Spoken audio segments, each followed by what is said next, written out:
এরকম 10টা নরেন্দ্র মোদী হওয়া দরকার। ধরে আমাদেরকে পিটাবে না, তখন মন থেকে আপনি আল্লাহ আল্লাহ আল্লাহ বেরোবে, মসজিদে সব ছুটবে আল্লাহ বাঁচা।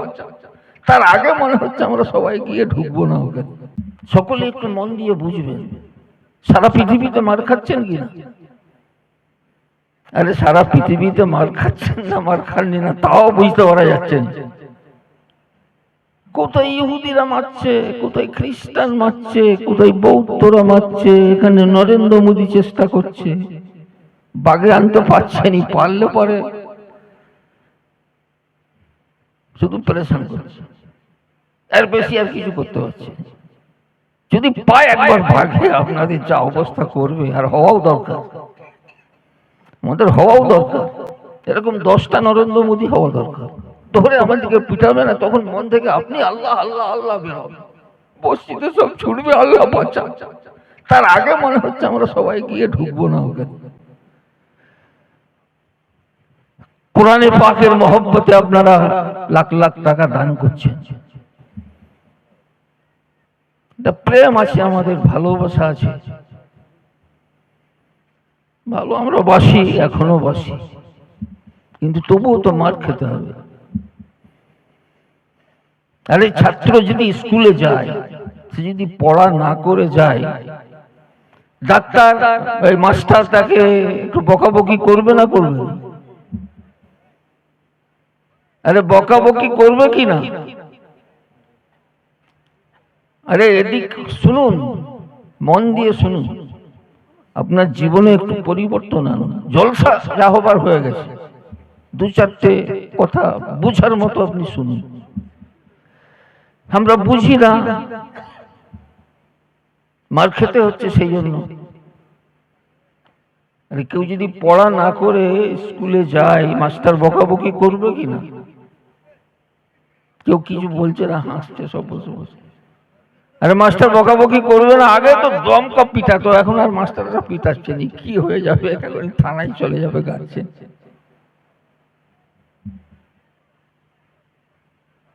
তো আমাদেরকে তো আল্লাহ পাক একটা কিতাব দিয়েছিলেন, জানেননি? পড়েছেন? পড়েছেন?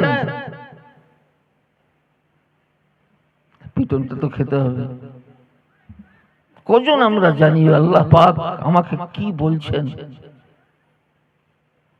আমি একদিন পড়ে দেখলাম না যে আমার আল্লাহ পাকের কালামে কি আছে, আমাকে কি বলছেন, মার আমাকে খেতে হবে।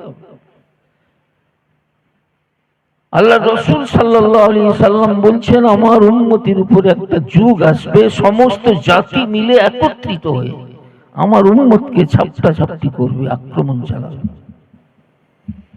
আপনার জীবনে কি হবে কিয়ামত পর্যন্ত আল্লাহ রাসূল সাল্লাল্লাহু আলাইহি সাল্লাম, আল্লাহ পাক সব বলে দিয়েছেন। আপনি যদি না করেন, পিটন তো আপনাকে খেতে হবে। নাহলে আমরা শ্রেষ্ঠ কিতাব আপনাদের কাছে, শ্রেষ্ঠ নবী আমাদের গায়ে হাত দিবার ক্ষমতা কারোর আছে?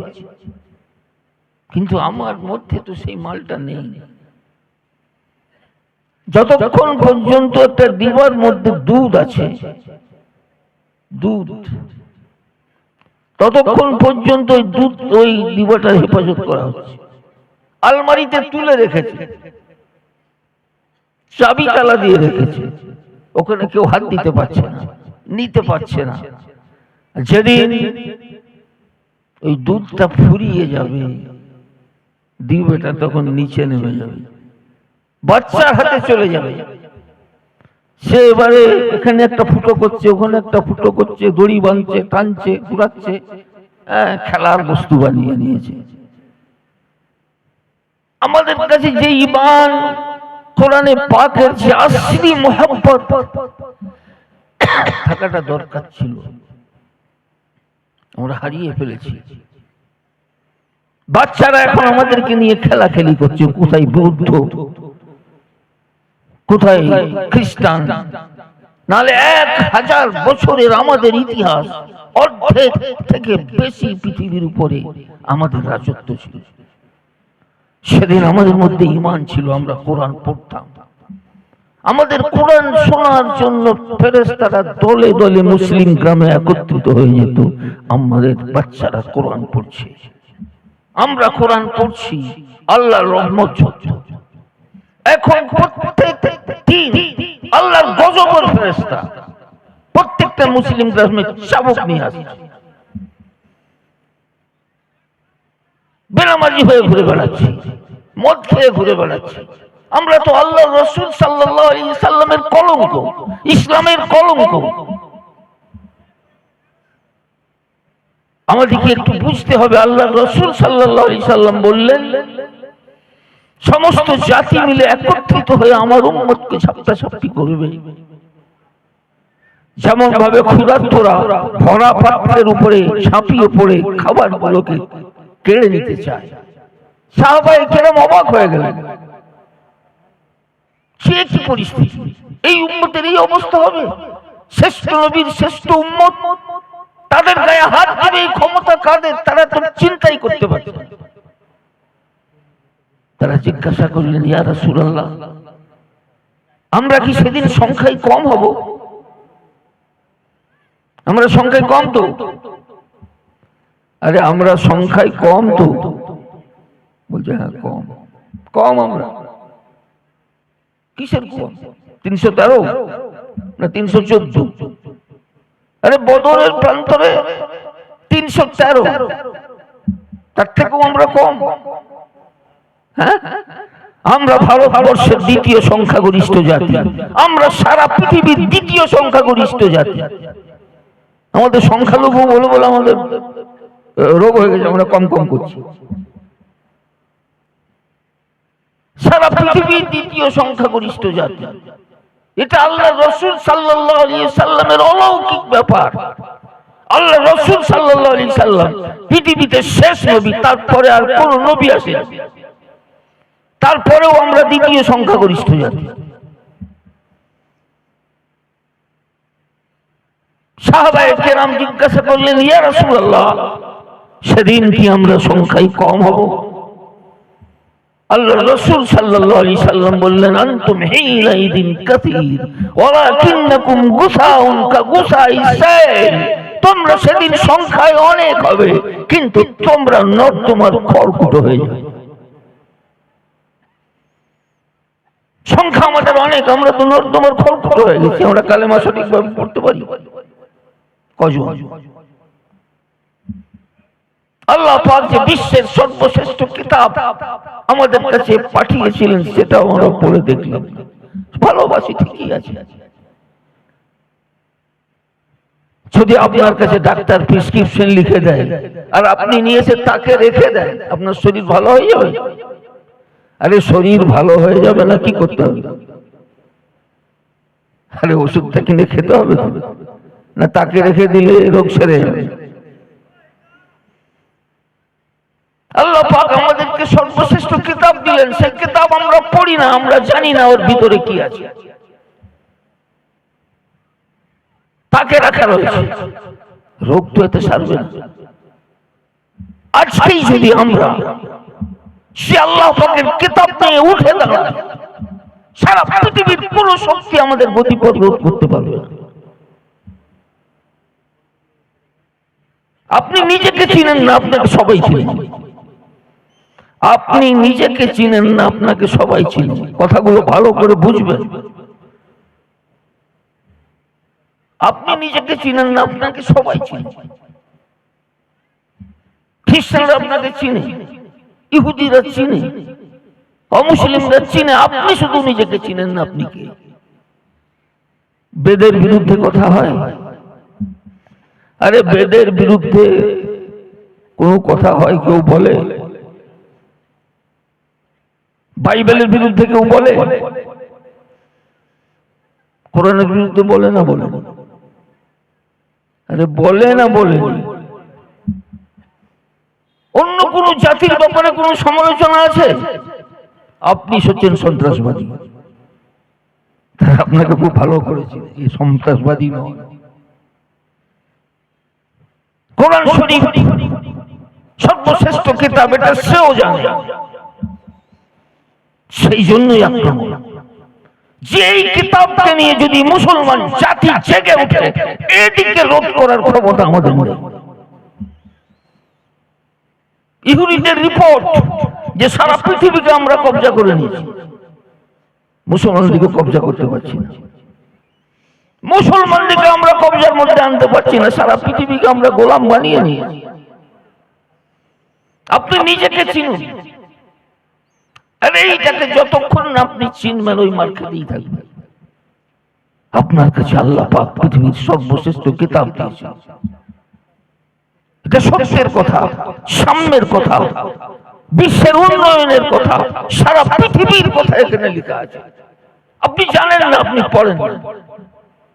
সম্রাট নেপোলিয়ন, ফ্রান্সের রাষ্ট্রপ্রধান পার্লামেন্টে ঢুকছে, তার হাতে একটা বই, বলছে আমার হাতে বইটা দেখছো?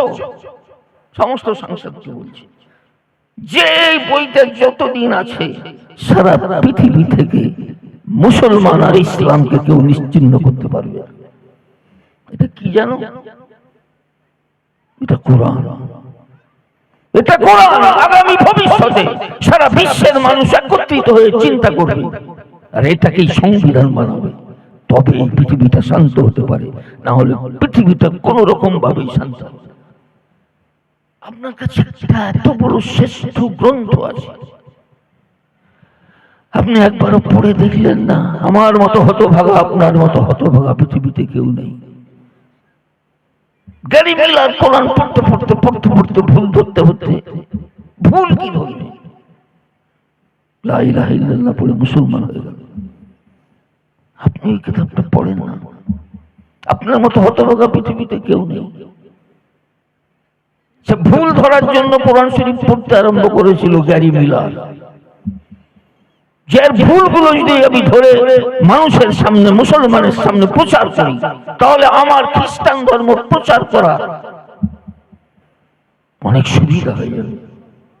এই ভেবে সে কোরআন শরীফ পড়তে আরম্ভ করেছে। কোরআন শরীফে ভুল আছে? আরে কোরআন শরীফে ভুল আছে, এই বিশ্বাসটা মুসলমানদের আজও আছে। আরে এটার জন্য হয়তো আপনার নামটা আল্লাহর খাতায় লেখা আছে, না হলে আমাদের যে আমল, আমাদের যে চলাফেরা, আমাদের যে খাওয়া দাওয়া, আমাদের যে সমাজ, আমার নাম আল্লাহ পাকের খাতায় থাকার কথা নয়। আপনি একটু চিনুন, নিজেকে চিনার চেষ্টা করুন, একটু ভাবুন। এই একদিনের ভাবনা তো হবে না, আমি বলে চলে যাবো শেষ। সমস্ত গ্রাম মিলে ঐক্যবদ্ধ ভাবে চিন্তা করতে হবে। আমরা প্রত্যেকে আল্লাহ পাকের এই কোরআনকে নিয়ে কি করে চলব, কেমন ভাবে চলব, সমাজটা কিভাবে পরিবর্তন করব। আমরা যদি সত্যকারের মুসলমান হয়ে যাই, আমাদের গায়ে হাত দিবে শক্তি কারণ নেই। আমার এই ক্ষমতাটা আছে বলেই এই কোরআনের বিরুদ্ধে এত কথা। আমাদেরকে ঘুম পাড়িয়ে রেখেছে, আমরাও ঘুমিয়ে রয়েছি। আল্লাহ পাক সর্বশ্রেষ্ঠ কিতাব দিয়েছিলেন। আব্দুল্লাহ ওমর নাসিব, মিশরের পররাষ্ট্রমন্ত্রী, উনি রাশিয়া গিয়েছিলেন। রাশিয়ায় তারা বলল যে আপনাদের এই কিতাবটা আপনারা ছেড়ে দেন, আমাদের লাল কিতাবটা ধরুন। আপনাদেরকে এত যন্ত্রপাতি দেবো, আপনাদেরকে এত টাকা দেবো, আপনাদেরকে এই টেকনোলজি দেবো, অমুক দেবো, সারা পৃথিবীর শ্রেষ্ঠ করে দেবো। আব্দুল্লাহ ওমর নাসিব বললেন, জগৎ থেকেও শ্রেষ্ঠ জিনিস আমার কাছে আছে। তিনি কোরআনটাকে বুঝাবার চেষ্টা করলেন, কিন্তু ওর মনটা শান্তি হলো না যে আমি ঠিক মতো বুঝাতে পারলাম না। তার পরের বছর যখন যাচ্ছেন, পৃথিবীর সর্বশ্রেষ্ঠ কারির নাম শুনেছেন? কারি আব্দুল বাসিত, তৎকালীন যুগে ছিল। উনি ওনাকে চিঠি লিখেছেন যে তোমাকে সোভিয়েত রাশিয়া যেতে হবে। তো উনি ভাবছেন আমি রাশিয়া যেয়ে কি করব, আমি কারি সাহেব মানুষ। বলছে না, তোমার দরকার আছে, চলো। সেখানে গেছে, তাদের বিরাট মজলিস। সবকিছু আলোচনার পরে উনি বললেন যে আমার কাছে একজন লোক আছে, ইনি একটু আবৃত্তি করে শোনাবেন। তারা বলছে আমাদের অনেক আবৃত্তিকার, বলছে না এর আবৃত্তিটা আপনারা শুনবেন। উনি কোরআন শরীফ পড়তে আরম্ভ করলেন।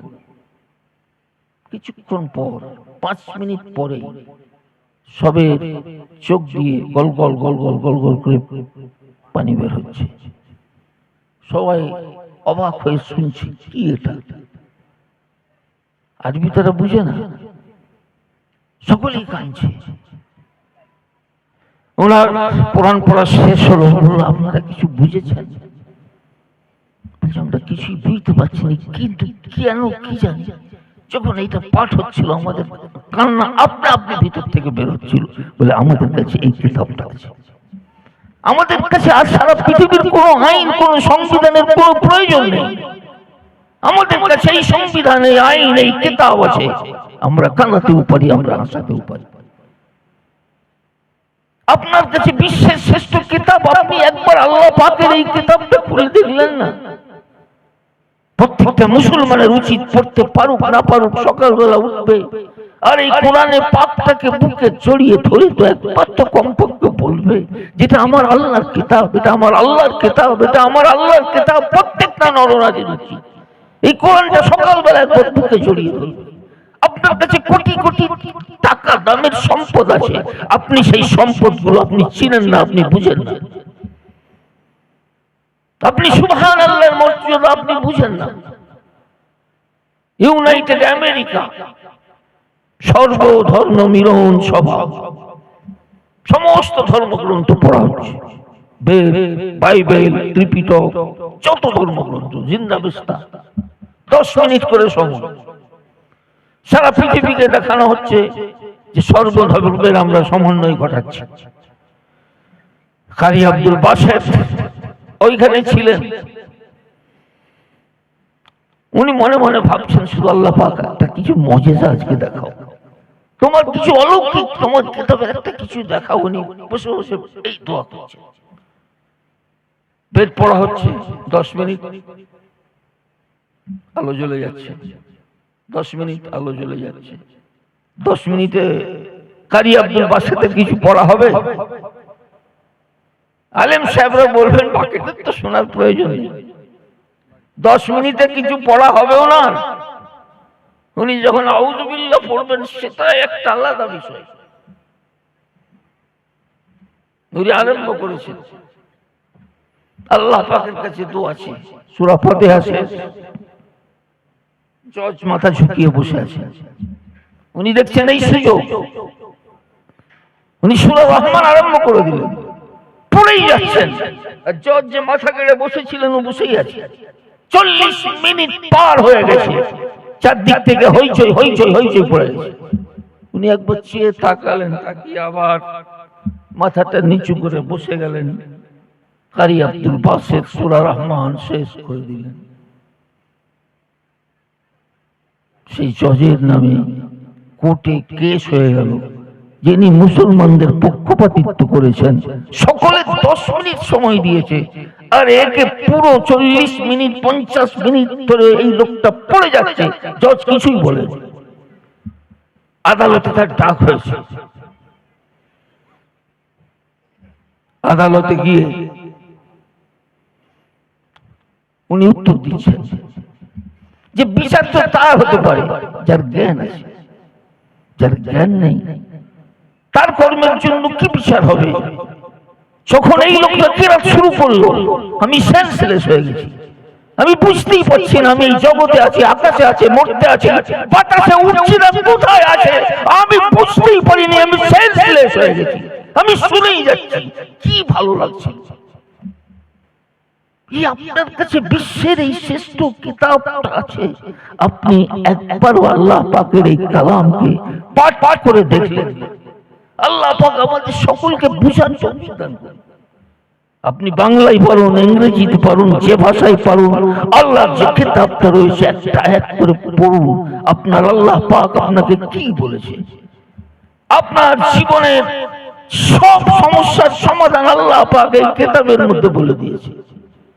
কিছুই করতে হবে না। আপনার ব্যবসা ফেল, আপনি গরিব, আপনার টাকা পয়সা রোজগার হচ্ছে না, যেই সমস্যায় আসুন না কেন, আপনি কোরআনে পাকটা একটা খুলবেন, একটু খুলবেন, উঁচু করে খুলবেন, একটা আয়াতে হাত রাখবেন, ইনশাআল্লাহ আপনার সেই সমস্যার সমাধান আপনি পেয়ে যাবেন। আপনাকে কি করতে হবে? এটা হচ্ছে সেই কিতাব, এটা হচ্ছে সেই কিতাব। ঐতিহাসিক ইবনে বতুতা রাহমাতুল্লাহ আলাইহি ভারতবর্ষে একবার এসেছিলেন, পর্যটক ছিলেন, সারা পৃথিবী ঘুরতেন। ভারতবর্ষের একটা এলাকায় গিয়ে পৌঁছেছে, দেখছে পুরো এলাকা মুসলমান। উনি অবাক হয়ে গেলেন, যেখানে পুরো এরিয়াটা মুসলমান, কেন এখানে সবাই মুসলমান? উনি সন্ধান লাগাচ্ছেন, ঘুরে বেড়াচ্ছেন, খোঁজ পাচ্ছেন না যে বিষয়টা কি। খুঁজে খুঁজে একটা সবচেয়ে বৃদ্ধা রমণী বেঁচে ছিলেন, তার কাছে গিয়ে যখন জিজ্ঞাসা করলেন, বলছে হ্যাঁ, একটা রহস্য আছে, এটার একটা রহস্য আছে, কেন এই এরিয়ার প্রত্যেকেই মুসলমান? বলছে ওই যে দূরে সমুদ্রের ধারে ওই মসজিদটা দেখছেন, ওটা মসজিদ ছিল না, ওটা মসজিদ ছিল না, ওইখানে নর বলি দেওয়া হতো। প্রত্যেক বছর একটা দিন আসতো, সেই দিনে একটা মহিলাকে ওখানে পাঠানো হতো, আর যদি সেটা না পাঠানো হতো তাহলে আমাদের পুরো এরিয়ায় একটা সমস্যা দেখা দিত, মানুষ মারা যেত, মানুষ পাগল হয়ে যেত, মানুষের ডিপ্রেশন, নানা রকম ধরনের রোগ ব্যাধি সমস্যায় আক্রান্ত হয়ে যেত। সেই জন্য প্রত্যেক বছর একটা মহিলাকে ওখানে পাঠানো হতো, সকাল বেলায় তাকে আর পাওয়া যেত না। আমাদের দেশে একজন অতিথি এসেছিলেন, তিনি একজনের বাড়িতে অবস্থান করছিলেন, সেই বাড়িতেই পালি হিসাবে, বাড়ি হিসাবে একটা মেয়ে ছেলেকে পাঠাবার দিন এসেছিল।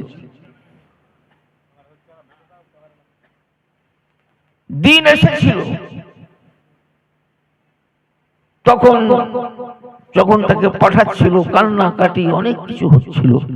ইনি জানবার চেষ্টা করলেন যে কি ব্যাপার, কেন বা কোথায় মহিলাটাকে পাঠানো হচ্ছে, আর কান্নাকাটি বা কেন হচ্ছে?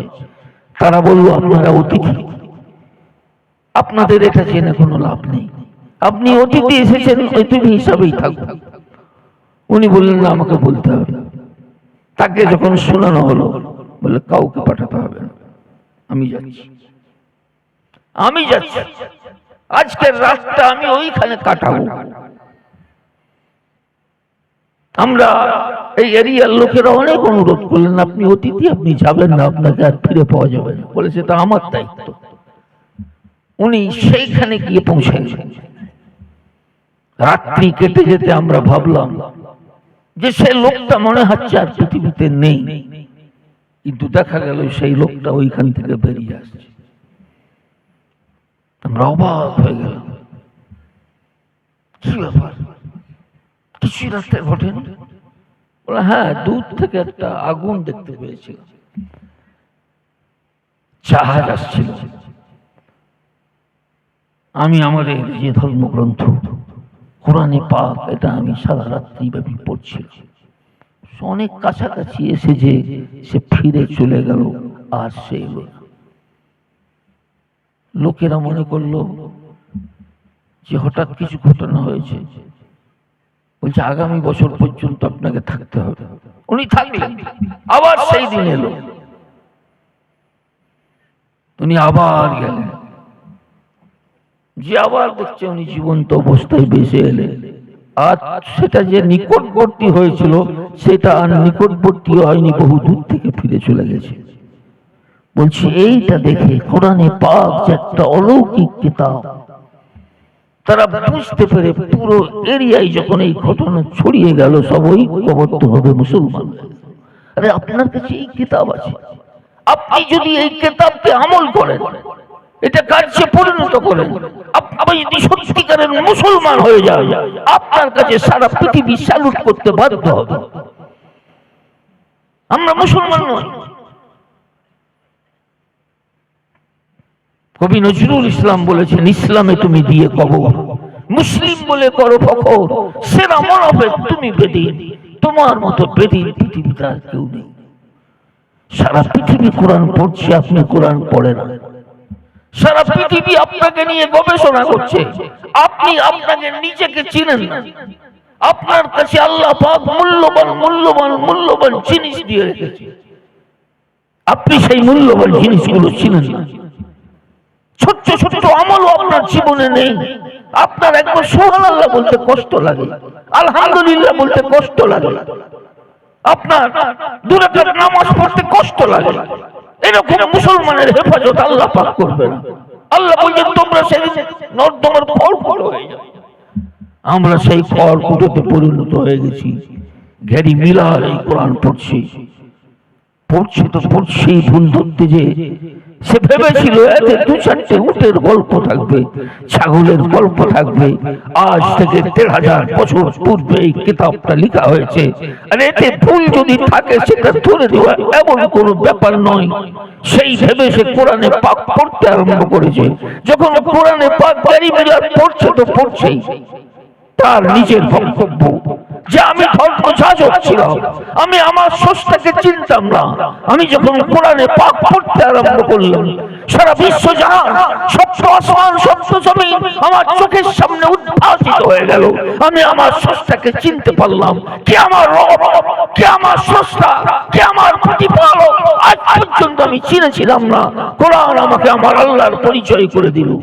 আমি পড়তে লাগলাম, আরো পড়তে লাগলাম, এগিয়ে গেলাম। একটা আয়াতে গিয়ে আমার চোখ দুটো আটকে গেল আমার চোখ।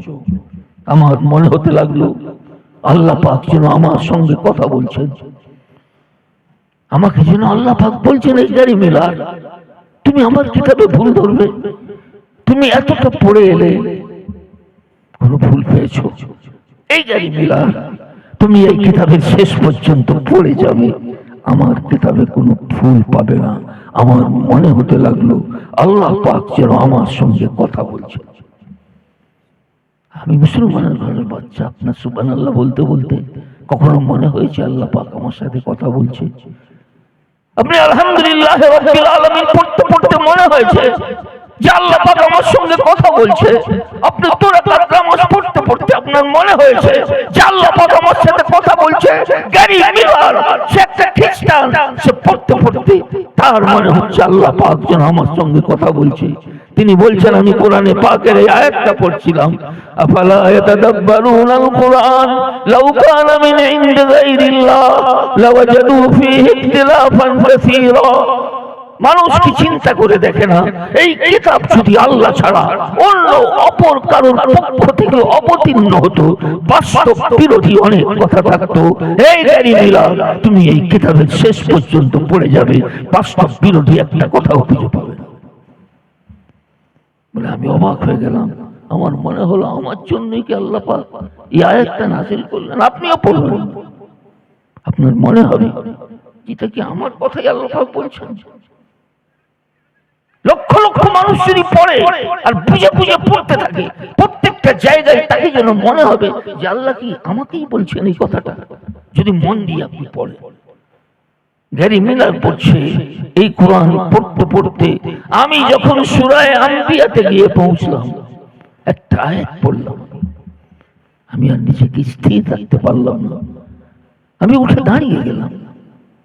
আমি বলতে বাধ্য হলাম, এটা আল্লাহর কিতাব, এটা আল্লাহর কিতাব। আমি লা ইলাহা ইল্লাল্লাহ মুহাম্মাদুর রাসূলুল্লাহ পড়ে মুসলমান হয়ে গেলাম। আমি কোরআনে পাকের আয়াত পড়ছিলাম, আলাম ইয়ারাল্লাযীনা কাফারু আন্নাস সামাওয়াতি ওয়াল আরদা কানাতা রাতকান ফাফাতাকনাহুমা ওয়া জাআলনা মিনাল মাই কুল্লা শাইইন হাই। অবিশ্বাসীরা কি চিন্তা করে দেখে না, আসমান জমিন একত্রিত ছিল, ফাফাতাকনাহুমা আমি ফেলে দিলাম, আমি বিদীর্ণ করে দিলাম। আমি অবাক হয়ে গেলাম। আজ থেকে ১৩,০০০ বছর পূর্বে এ কথা পৃথিবীর কেউ জানতো না। এটা মুহাম্মদের জানা থাকার কথা নয়। পৃথিবীর কোন দার্শনিক, কোন বৈজ্ঞানিক তখন পর্যন্ত এই তথ্য জানতো না যেটা কোরআনে পাকে লেখা আছে। আজ 200 বছর হলো আমাদের খ্রিস্টান বৈজ্ঞানিক এটা আবিষ্কার করেছে যে মহাবিশ্ব একটা ডিম্ব আকারে ছিল, মহাবিস্ফোরণ ঘটে এই মহাবিশ্বের সৃষ্টি হয়েছে। ১,৫০০ বছর পূর্বে এই কথাটা কোরআন শরীফে কি করে থাকতে পারে? এটা আল্লাহ পাকের কিতাব, যিনি অতীত জানেন, যিনি বর্তমান জানেন, যিনি ভবিষ্যৎ জানেন, যিনি কিয়ামত পর্যন্ত সবকিছু জানেন, সে আল্লাহ পাকের কিতাব ছাড়া আর কারোর কিতাব এটা হতে পারে না। আমি লা ইলাহা ইল্লাল্লাহ পড়ে মুসলমান হয়ে গেলাম। আপনার কাছে বিশ্বের এই শ্রেষ্ঠ গ্রন্থ আছে, জাতি ধর্ম নির্বিশেষে সারা পৃথিবীর মানুষকে ১,০০০ বছর ধরে আমরা সারা পৃথিবীতে রাজত্ব করেছি। জাতি ধর্ম বর্ণ নির্বিশেষে সবের উপরে আমরা ইনসাফ করেছি। সারা পৃথিবী আমাদের জন্য রাস্তা খুলে দিয়েছে। সেখানে কোরআনে পাক পড়া হয়েছে, সেখানে লোকেরা উৎপীড়িত হয়ে কোরআনে পাক শুনে ইসলাম গ্রহণ করেছে। আমরা এই কোরআনকে পড়ি না, এর ভিতরে কি আছে আমরা জানি না। সারা পৃথিবীর শ্রেষ্ঠ জ্ঞান আল্লাহ পাক এই কোরআনে পাকের মধ্যে দিয়ে দিয়েছে। আব্দুল মাজেদ দরিয়াবাদী নাম তো মুসলমান, কিন্তু নাস্তিক, বহুত জ্ঞানী, এত প্রতিভাবান মুসলমান যে যখন একটা কোন প্রবন্ধ লিখত, কলম চালাতো, সারা পৃথিবীর কারোর ক্ষমতা ছিল না তার কলমের জবাব দেয়। এইরকম প্রতিভাবান মুসলমান, কিন্তু সে নাস্তিক, সে কোরআন মানে না, সে আল্লাহ পাককে মানে না। ভারতবর্ষের 2 জন ব্যক্তি খুবই চিন্তিত হয়ে গেলেন যে এত বড় একটা প্রতিভাবান ছেলে, মুসলমান ঘরের সন্তান, সে নাস্তিক, সে কোরআন মানে না, একে কিভাবে ইসলামে ফিরিয়ে আনা যায়। হঠাৎ একদিন আব্দুল মাজেদ দরিয়াবাদী চিন্তিত হলো। 2 জন, আব্দুল মাজেদ দরিয়াবাদী রহমতুল্লাহ আলাইহি আর মাওলানা আশরাফ আলী থানভী রহমতুল্লাহ আলাইহি। হঠাৎ একদিন আব্দুল মাজেদ আকবর এলাহাবাদী, ইনি হচ্ছেন উর্দু ভাষার বিখ্যাত কবি, বিখ্যাত কবি।